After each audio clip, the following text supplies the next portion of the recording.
പ്രേക്ഷകരായ നാം ഒരുപാട് കാത്തിരിക്കുന്ന നമ്മുടെ പ്രിയപ്പെട്ട താരങ്ങളുടെ വിശേഷങ്ങൾ ഇതാ വീണ്ടും എത്തുന്നു. പവിത്രം എന്ന സൂപ്പർ ഹിറ്റ് പരമ്പരയുടെ രണ്ടാം ഭാഗം ഉടൻ നമ്മുടെ മുൻപിലേക്ക് എത്തുകയാണ്. വിക്രമിന്റെയും വേദിയുടെയും വർഷങ്ങൾക്ക് ശേഷമുള്ള കഥയോടുകൂടിയാണ് എപ്പിസോഡുകൾ ആരംഭിക്കുന്നത്. അങ്ങനെ വിക്രം ജയിൽ മോചിതനായി ഇറങ്ങുമ്പോൾ വേദിയുടെ കയ്യിൽ ഒരു കുട്ടിയുണ്ടായിരിക്കും. ആ കുട്ടി ആരാണ് എന്ന് വിക്രമിന് അറിയില്ല. എന്നാൽ വിക്രമിന്റെ അച്ഛനും അമ്മയ്ക്കും സഹോദരങ്ങൾക്കും അറിയാമായിരുന്നു വിക്രം ജയിലിലേക്ക് പോകുമ്പോൾ തന്നെ വേദിയിൽ തൻ്റെ കുഞ്ഞ് ജനിച്ചിരുന്നു എന്നത്.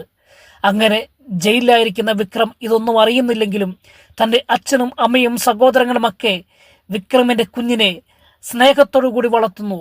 വിക്രമിനെ പോലെയാവാതെ നല്ല അച്ചടക്കത്തോടും നല്ല ഭയത്തോടും കൂടി വളർത്തുന്ന മനോഹരമാകുന്ന രംഗങ്ങളൊക്കെ ഉണ്ട്. അതിനിടയിൽ വിക്രം ഇറങ്ങി വരുമ്പോൾ വേദയുടെ കൂടെയുള്ള കുഞ്ഞ് ആരാണ് എന്ന സംശയം വിക്രമിനെ അലട്ടുകയും അങ്ങനെ വേദയെ തെറ്റിദ്ധരിക്കുകയും ചെയ്യുന്ന ചില രംഗങ്ങളൊക്കെ ഈ രണ്ടാമത്തെ ഭാഗത്തിലുണ്ട് കേട്ടോ. അപ്പോൾ തുടർന്നുള്ള ദിവസങ്ങളിൽ ഞങ്ങളുടെ ചാനൽ സബ്സ്ക്രൈബ് ചെയ്ത് കാണാൻ മറക്കരുത്.